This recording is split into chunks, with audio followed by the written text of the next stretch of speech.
আবার চলে এসেছি গাছের একটা নতুন ভিডিও নিয়ে। আজকে যেটা তৈরি করে দেখাবো সেটা হচ্ছে বাড়িতে ফেলে দেওয়া জিনিস দিয়ে একটা জৈব তরল সার। এখানে আমি ভাতের ফ্যান নিয়ে নিয়েছি।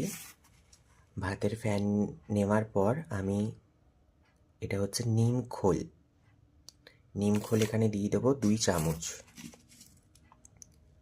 2 চামচ দিয়ে দিলাম। এরপর দেব সরিষার খোলের গুঁড়ো, এটাও আমি দিয়ে দেবো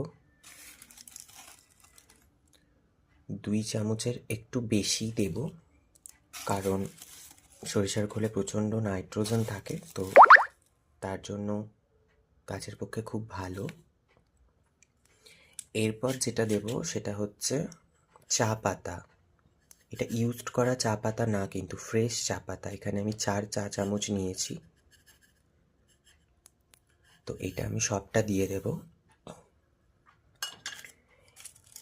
এই যে 3টে জিনিস আমি মেশালাম, এই 3টে জিনিস আমি 1 সপ্তাহের জন্য পচাতে দেব। মানে আজকে আমি বানালাম, ঠিক 1 সপ্তাহ পর এটা আমি গাছে অ্যাপ্লাই করব। এটাই শেয়ার করার ছিল তোমাদের সাথে।